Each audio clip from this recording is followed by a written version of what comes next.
Welcome back, ladies and gentlemen. This is going to be chapter 5. We're going to be talking about stop and frisk. So we talked last time we talked about reasonable suspicion and probable cause. A reiteration of that is reasonable suspicion allows for the stopping or detaining of someone, as in they're no longer free to leave while the police conduct a very brief investigation to determine if that's the person who they suspect of committing the crime is the actual person who submitted the crime, which would turn it in from reasonable suspicion to probable cause. Reasonable suspicion is a very low burden of proof. It's around 25%, but as long as the officer has articulable facts leading a reasonable officer to believe that the person committed an offense, that person can be stopped and detained. Now, in addition to that, if that officer has articulable facts leading a reasonable officer to believe that the person is armed, on a lawful detention, that officer may then pat down the person who's armed. Now, even in cases where there's probable cause to make a traffic stop or probable cause to stop somebody for suspicion that they committed a traffic violation, that is a lawful detention, but that does not mean the police can pat that person down, at least not without something justifying it, such as a bulge in the waistband, constantly reaching in the pockets after being instructed not to, violent criminal history of weapons offenses, just some type of justification that would indicate that this person is armed. Sometimes the type of crime that they're suspected of committing is automatic justifications. For instance, if there's been an armed robbery, that's a particular case. That's an instance where the officer could believe that the person is armed. I'm going to give a war story. I made a traffic stop on a guy for speeding and wrote him a ticket, sent him on his way. And as I was sending him on his way, a woman drove by in a pickup truck with a child standing in the front seat. That child was obviously not restrained, so I was going to write her a ticket as well, or at least have a discussion with her about properly restraining her child.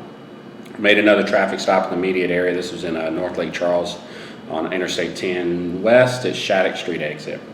As soon as I pulled her over, I see a guy running from the neighborhood to my left, and he's yelling, "Hey, I need help," or something to that effect. I knew something was going on that was a little bit more important than my traffic stop. So I immediately let the other driver go, and he ran up to me and he said, "Hey, some guy just pulled a gun in my backyard." And well, that's a crime. That's aggravated assault with a firearm. At the time, it was a misdemeanor. Today, it's actually a felony.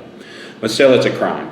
So, we need to get some information and try to figure out what's going on. I don't know if he's even telling the truth or not, but he's told me that a crime had been committed. I had a reasonable belief that a crime had been committed.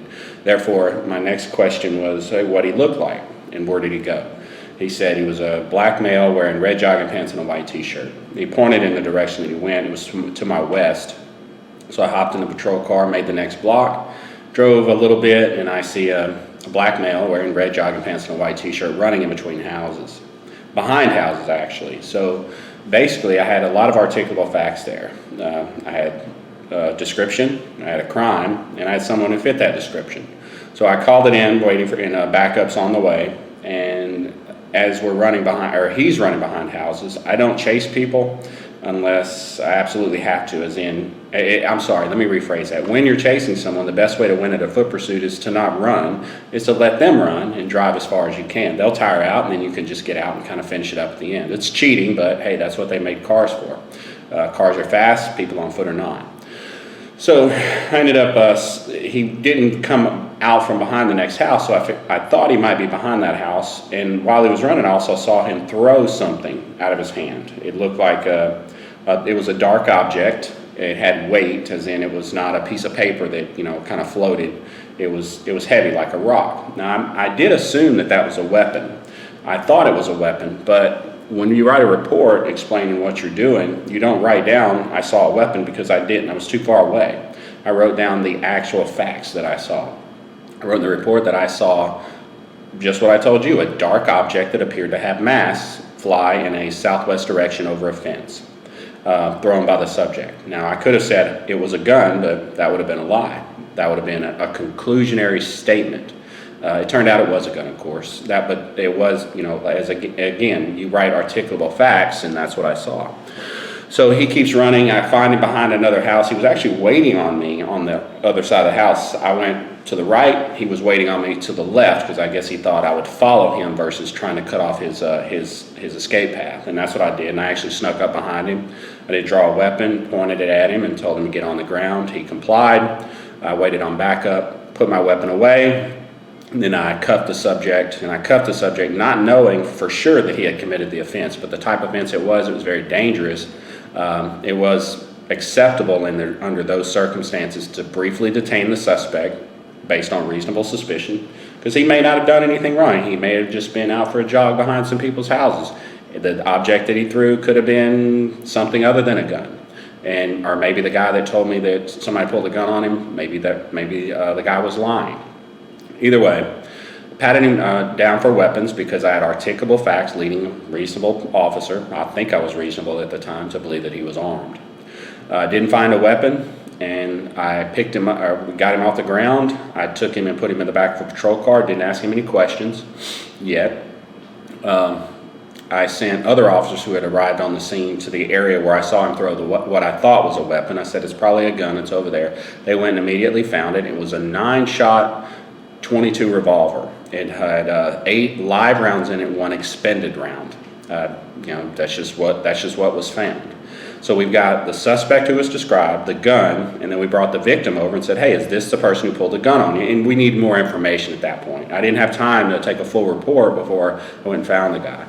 And I ended up, the guy came over and said, well, what happened was he was in his backyard, and he sees this man in his backyard with the red jogging pants and the shirt, the white shirt. And he says, hey, what are you doing in my yard? And he said the guy cussed him out, pulled a gun, and said, I can do whatever I want. And it scared him, and he ran away. So that's a report of a crime. At that point, with the description, with the positive identification, with the discovery of the weapon, you put all that together, it's no longer reasonable suspicion for a detention and a pat-down. It's actually probable cause to make an arrest for aggravated assault with a firearm. So that's what we did, arresting him for aggravated assault with a firearm. And, it was a misdemeanor at the time. We sometimes think it's not a big deal. And remember, Chapter 4, we talked about the exclusionary rule. When evidence is recovered, if it's not recovered in compliance with the Constitution, what happens is it gets excluded. And you think, well, what if you throw the gun out? What if what's the big deal about this case? And actually what it turned out to be was the gun that we found was used the night before in a robbery homicide. I didn't find out till about 6 months later. They ran it through ballistics, and it was used it was the murder weapon, and he was the murderer. So I was chasing a murderer. I didn't know it. And anyway, they got, I think 5 suspects got life in prison over that case because they killed a man at an ATM in Lake Charles the day before. So my point there to tell that story is always do it the right way, and that way because the first thing that happened trying to keep these gentlemen from getting life in prison, the evidence that put them in there was the gun that we found, or that I chased and he threw and that we found.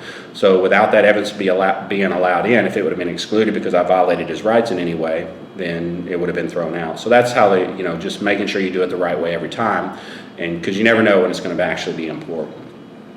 First, we have to understand that there's a difference between a stop and frisk is an actual detention.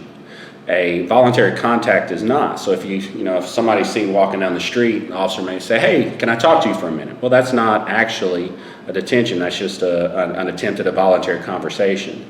And the citizen, or the person who's being stopped, has a right to just keep walking and say, no, you can't talk to me for a minute, because unless you have a reason to suspect me of doing anything wrong, I don't have to talk to you. And that's absolutely correct.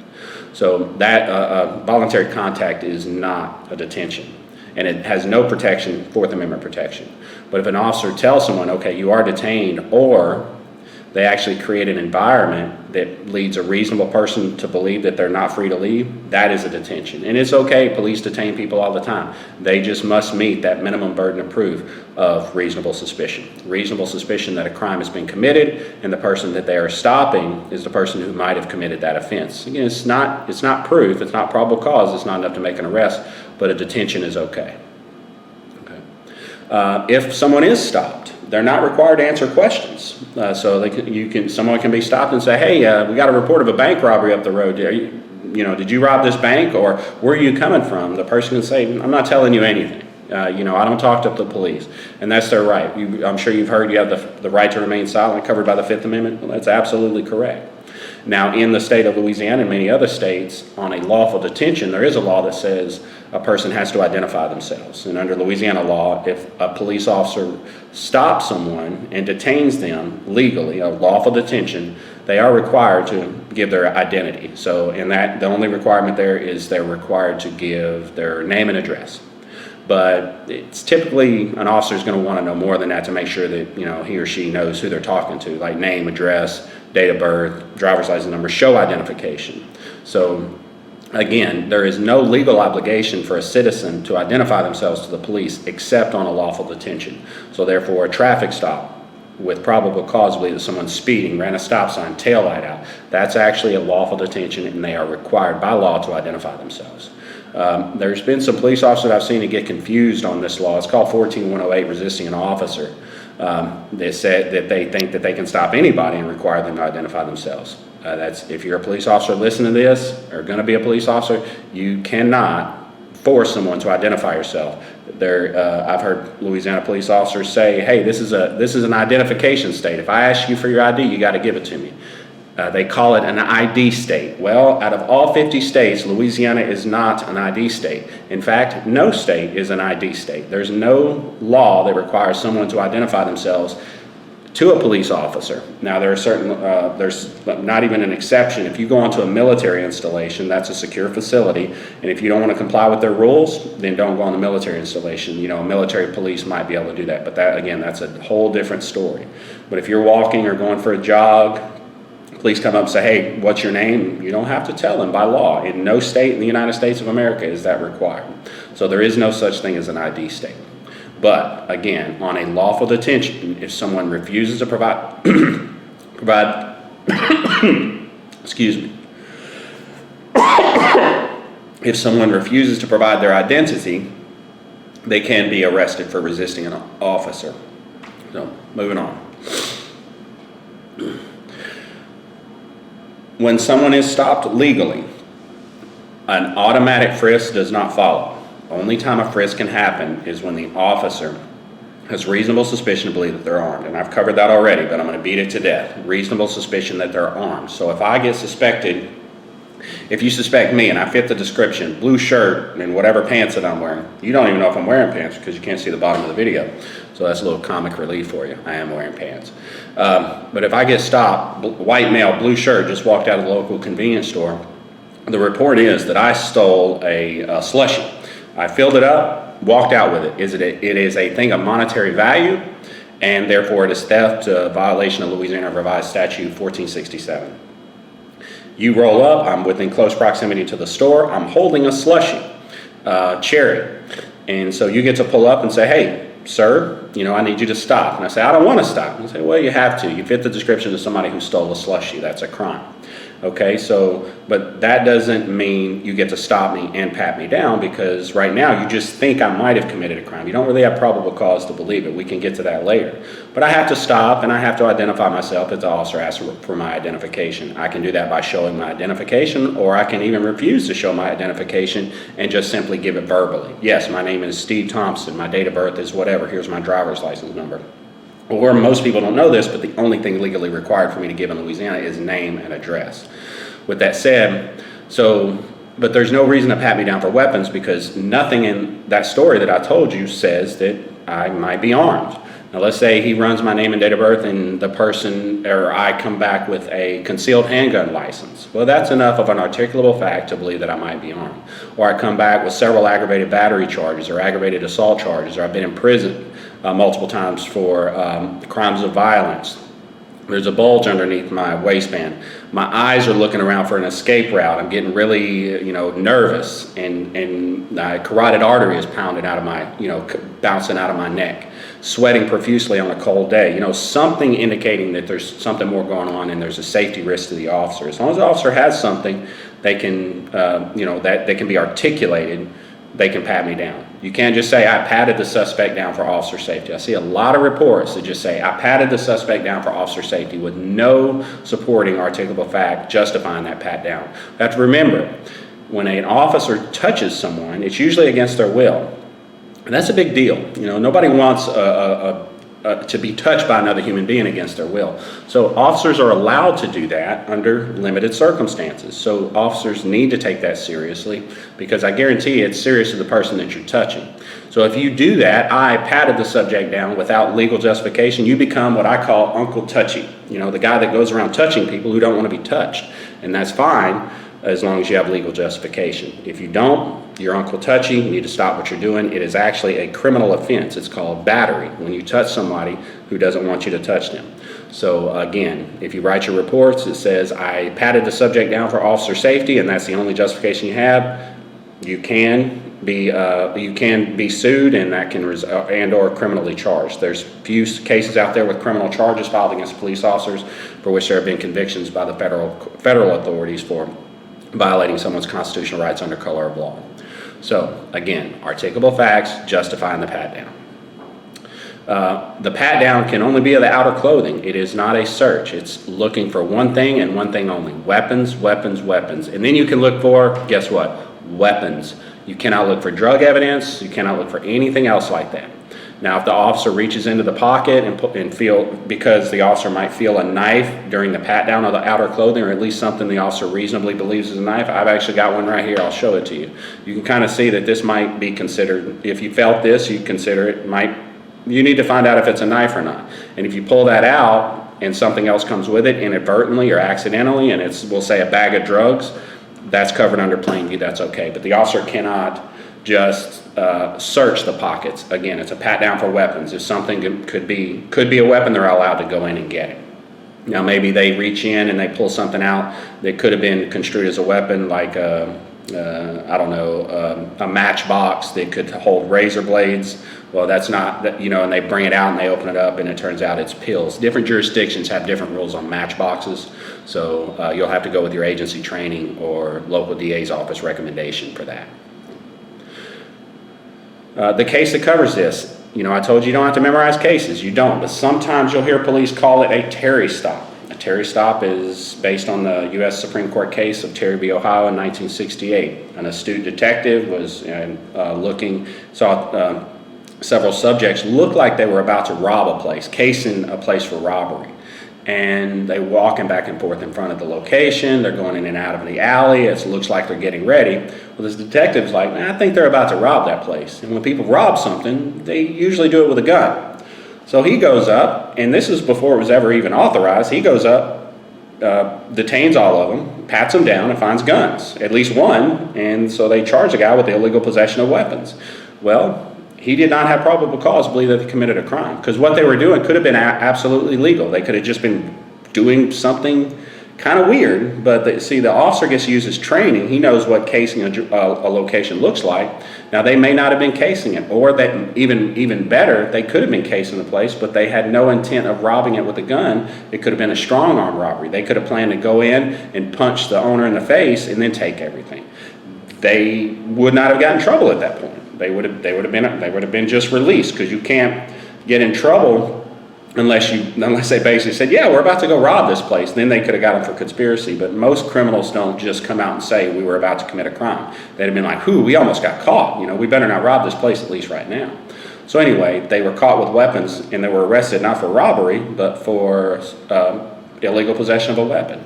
At the time, there was really no authority, the reasonable suspicion, that low burden of proof had not been supported by the Supreme Court yet. In that case, the Supreme Court said, we don't have to make our police officers wait until they rob the place. Let them go stop. If the officer has reasonable suspicion that criminal activity is or is about to take place, they can make a detention. And if they have reasonable suspicion to believe the person's armed, they can do a pat down. So it was the Supreme Court supported what the detective did and upheld the conviction of the person who was convicted of illegal possession of weapons. Again, that's Terry v. Ohio. They call it a Terry stop or a Terry frisk, or stop and frisk. I don't like the term stop and frisk, because a lot of officers mistakenly say, I can stop and frisk. Well, that's fine as long as you have reasonable suspicion for the stop and reasonable suspicion for the pat down. They're two separate events, two separate things that are done and require separate justification. You can't stop me or you can stop me because you think I stole a slushie, but you can't pat me down based solely on that. You need extra proof such as, oh, well, I see Steve has a bulge underneath his waistband. Maybe I've got something stuffed in my waistband, maybe something else I shoplifted, I don't know, but it looks like people stuff guns in their waistbands, so that would be articulable fact enough to justify the pat down. And even cooler, let's say that the officer lift the shirt to see if it was a gun. Well, that would be okay under reasonable suspicion, and saw that there was 6 candy bars right there. You might call the store back and say, hey, are you missing some candy bars? Not only do we have a slushie in his hand, but we got some candy bars. And they look at the surveillance footage and say, oh, well, actually, he did steal some candy bars and the slushie, because they look at the surveillance footage and see that it's my ugly face stealing a slushie and some candy bars. Then we go from that reasonable suspicion to probable cause. Not a probable cause that I stole candy bars and stole 6 candy bars. And the weapon, I could also be prosecuted for that, depending on whether it was legally possessed or not. Question comes up sometimes is, are stops based on race valid? So can a police officer stop somebody based on the race? And usually everybody's like, oh no, that's racial profiling. Well, actually, it's okay to stop someone based on race. Now let's before you start throwing tomatoes at your computer screen, let's quantify that. I just told you that I was a suspect, a white male, walking out of a convenience store with a blue shirt. Well, let's say you had a black male walk out of the convenience store with a red shirt. Well, one, the color of the shirt is a factor, so that's going to eliminate. But let's say there's a black male with a blue shirt on. That is the wrong guy. So you're looking for a white guy. You're not looking for a black guy, and vice versa. So race is, as part of particularized suspicion, allowed to be taken into consideration on who gets stopped. So but let's say you're a racist and you think, well, more black people commit crime than white people, which is not the case. That's just not true. So more black people are more likely to have drugs on them than white people. Not the case, not true. So using that as a reason to stop people is absolutely illegal and is considered racial profiling. But again, individualized suspicion, hey, a guy just broke into my house and he's a Hispanic male, and he went this way. Well, if you see a white guy or a black guy, you shouldn't be stopping the white guy or the black guy. You should be looking for a Hispanic male. If you see a Hispanic male, you stop him. So that's okay. But race alone by itself is unfair. But while I'm on the topic of racial profiling, we have to make sure we don't confuse that with criminal profiling. Criminal profiling is factors that can be taken into consideration on who to stop. For instance, I may have told this story in a previous video, but looking at vehicles and the time of night and the type of vehicle, and not necessarily the race, but look, if you see a guy who looks about 25 years old riding in a pickup truck in the middle of the night with 3 people in the front blaring loud music, he probably just left the bar, and there's a good chance that he's drunk. And if you see a little old lady, same time of night, maybe just left the bingo parlor, which might be a bad example because I think they sell beer at bingo parlors. But either way, which one are you going to stop? If you choose the guy in the pickup truck, white, black, whatever, there's probably going to find a drunk driver. And again, that's criminal profiling, and that's okay. It increases your statistical likelihood of finding a person who has committed an offense, depending on the type of offense you're looking for. Not to be confused with, we'll say there used to be this drug courier profile, and we'll talk about that later, but there is no such thing as a drug courier profile. Everybody transports drugs. There's a good movie that came out not too long ago with Clint Eastwood. He was a drug courier. That's realistic, If you've got 30 kilos of cocaine you need to transport, and you put a 22-year-old guy, driving across the country with it, that's probably not as smart as it would be to put it in a family of 4. Just looks like people are going on vacation. Anyway, that's what drug runners do. So. New York City implemented a policy of stop and frisk, and it was a policy. And that stop and frisk policy resulted in some lawsuits, and New York Police Department had to be reminded it really wasn't the police department, it was not the officers, it was actually the chain of command who said, oh, let's put in this policy and let's start stopping people. Well, prior to this policy, they were stopping and frisking about 75,000 people a year, and it went up to about $750,000 a year. And there was, the New York Police Department had to be reminded, hey, we didn't change the rules in Terraville, Ohio. It's still been there the whole time. And so they ended up obviously losing the lawsuit and putting a stop to that policy. They said, look, you have to have reasonable suspicion, particularized suspicion. So if you see somebody just walking down the street, you can't just stop them because you think they might have committed an offense, or they fit the profile of somebody that might have committed an offense. You have to have individualized suspicion that, one, that a crime was committed and that person committed the crime. So, if there's a burglary in progress call and you see somebody in close proximity wearing dark colored clothing and possibly having something under their clothing like tools, like a crowbar or whatever, that would be enough to stop that person in close proximity to the offense, and close proximity not only in location but in time, that, hey, maybe this is a person who might have done it. Let's stop this person. And let's say you stop the person, he says, oh yeah, I'm actually responding to the burglary call. This is my business right here. And you find out, well, it's not the person who did it. You just let them go. Let's talk about playing field for a minute. Every time I teach this course on playing field, I always get a question from the audience. And I'll tell you, I don't support playing field. I don't like it. I don't think it's ever possible, but the U.S. Supreme Court did say it is possible. And when I say, well, it's not possible, everybody says Minnesota v. Dickerson, 1993 said it's okay. And it's kind of funny because if you've actually read the case, Minnesota v. Dickerson did establish that an officer, if the officer pats somebody down and they feel something that they immediately recognize as seizable, they can make an arrest. They can search at that point. Well, in Minnesota v. Dickerson, it said that they squeezed, slid, or otherwise manipulated the object, and they threw the evidence out. So actually, the Supreme Court has never supported a real case of playing field, not once in the history. They just said if these set of circumstances exist, playing field is okay. So I don't like it. I don't think it's ever possible. An officer cannot just blindly feel something and immediately recognize it as seizable. Sorry, but I don't believe that concept actually exists. But it's on the books in Minnesota v. Dickerson in 1993. In that particular case, the officer did not meet the burden of playing field. They just said, we're going to throw this evidence out, but if the officer would have done it a little bit differently, immediately recognized it, it would be okay. We covered that. Okay, we got something called unprovoked flight.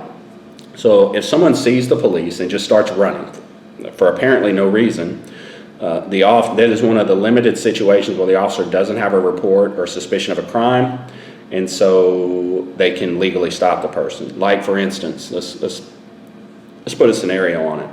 An officer sees someone in very dark clothing late at night in a neighborhood. That's not illegal, and that's not actually solely reasonable suspicion. A lot of people say, oh, I can stop them because they're suspicious. Actually, you can't, because what crime do you suspect this person of committing? You don't have one.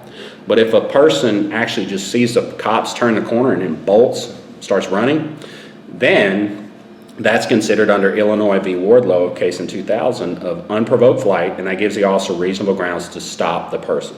So let's say, for instance, I just broke into a house and I'm walking out and I didn't find anything in that particular house, or maybe I found some jewelry and it's in my pocket. I come out, I'm thinking everything's okay. I see the cops and I'm like, man, they caught me. Somebody must have called them, but they didn't. It's just a cop car. So I bolt and start take off running down the street. The police actually at that point have reasonable suspicion to detain me. So they chase me. Now if they say, hey, stop, and I keep running, that actually changes things, because the officer is actually attempting to make a lawful detention. If I refuse to submit to that lawful detention, I'm actually committing a crime of resisting an officer by flight. Well, let's say the officer says stop, and I keep running. Well, bam, I get arrested. They're going to pat me down. They're going to search my pockets because it's probable cause and search incident to arrest, find the jewelry, and bam, I'm done. But if the officer says, hey, stop, and I actually stop, then I haven't committed a crime, at least resisting an officer. The officer comes up and says, hey, what are you doing? I don't talk to cops. So he's going to allow to lawfully identify me. So get my ID, I provide everything, write it all down. Well, there's been no report of a crime, so they don't know what I did. Now, I'm not going to tell them what I did because I'm a smart criminal, we'll say. Most criminals are stupid, actually.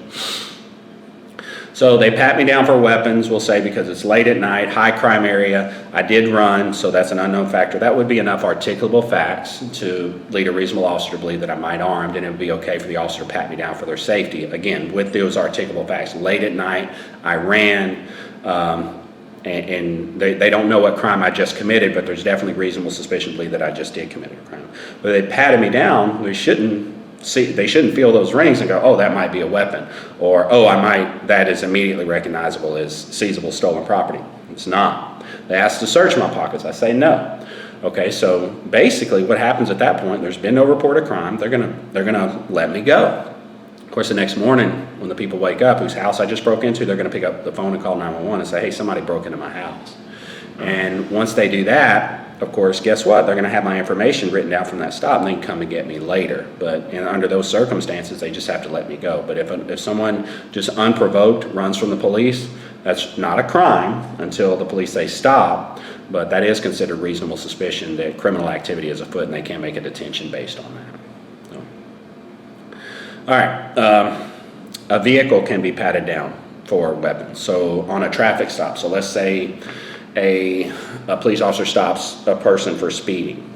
Well, that's not in and of itself indicative that the person might be armed, but the person gets out and they've got a violent criminal history for aggravated assault with a firearm.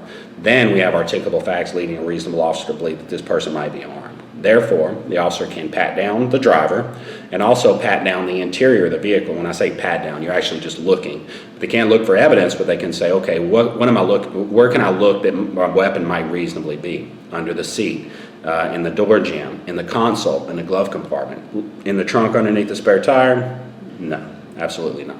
But a vehicle with reasonable suspicion, with articulable facts to believe that a person is armed, the vehicle itself can also be patted down. Same thing with a house. Let's say the police come into a house and it's a domestic dispute. Well, domestic disputes are very dangerous and there could be weapons present. It's Louisiana or Texas or wherever you're at.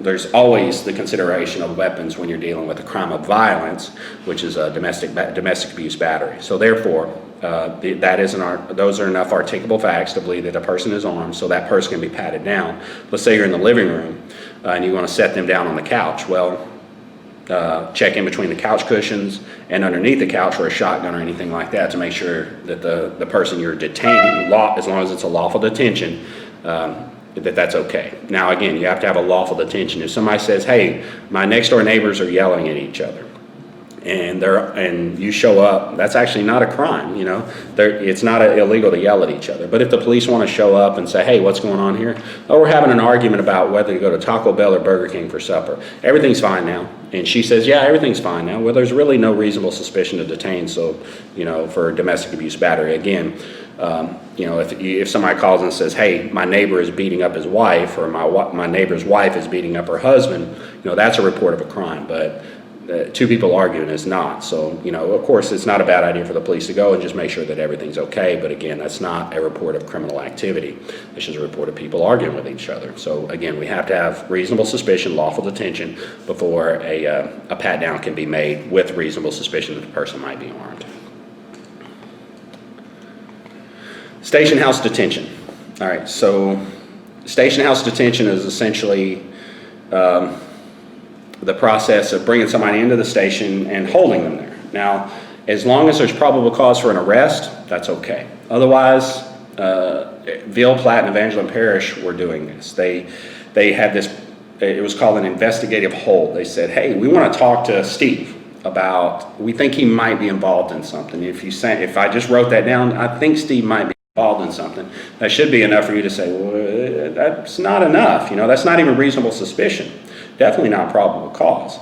Or maybe they think I might have witnessed something and they want to talk to me as a witness. Well, what was happening is Evangeline Parish and Ville Platte had this process of investigative holds. They would say, hey, we want to talk to Steve for whatever reason, and they would put a hold in their system, and if any officer found me, they would detain me. When I say detain me, or detain the person, they did this to over 1,000 people, by the way, that we know about. There's probably more. They would detain them by cuffing them, searching them, putting them in the back of a patrol car, taking them to the station, strip searching them until the detective could get there. And they had this belief that they could hold anybody they wanted to for up to 72 hours without cause. So as long as they let them go and didn't tell them these words, you're under arrest, they were okay. Okay, so if any of you have watched, I think it was, there's been a few TV shows out there, and they say, yeah, I can hold you for up to 72 hours without charge as long as I let you go. Yeah, that's a complete and total myth. Okay, can't do that. It's called kidnapping. It'd be like telling a kidnapper, yeah, you can take this 6-year-old child and put him in your basement. As long as you let him go in 71 hours, you're okay. No, the police can't do that. Kidnappers can't do that. In fact, when the police do that, Ville Platte and Evangeline Parish actually, as far as I'm concerned, kidnapped over 1,000 people, because if you steal a human body and secret them from the rest of society by putting them in a jail cell against their will without probable cause for an arrest, in my mind, not my mind, that is kidnapping. So cannot do that. There is no such thing as a 72-hour hold. If you have probable cause, there's something called a 48-hour warrant, and you might arrest somebody on Saturday without a warrant and then get a warrant signed on Monday. That's okay, but the trick there is probable cause to make an arrest, so therefore it is a lawful detention. An arrest without probable cause is kidnapping. So anyway, Evangeline Parish and the Ville Platte Sheriff's Office, Evangeline Parish Sheriff's Office and Ville Platte Police Department got some pretty serious trouble over that. In fact, they were doing it, my understanding was they were doing it, and the FBI called them and said, hey, you can't do that. You need to stop. And the Sheriff's Office and the City Police said, oh, what's the FBI know? And they blew them off, my understanding. Well, what does the FBI know? The FBI knows the number of the U.S. Department of Justice, who crawled in them pretty significantly and informed them that what they were doing was illegal, and then they finally accepted it. Now there's been multiple lawsuits, as there should be. I think there should be criminal charges. But anyway, there is no such thing as a station house detention for an investigation. The only time that can actually be done is called a critical witness warrant, where they have a critical witness that they need to talk to, and then that's okay. But until then, no way, no how, no chance. In fact, if a detective or somebody tells you, hey, go detain this person, for me to talk to them, don't do it unless you have probable cause to make an arrest, or you have reasonable suspicion to detain that person, at least for that brief period. So anyway, stop and frisk, two separate things. The stop for reasonable suspicion they committed an offense. A frisk is a pat down for weapons only, but it must be justified. The justification is there's articulable facts leading a reasonable officer to believe that they're armed. That covers chapter 5, and we'll see you in chapter 6. Thanks.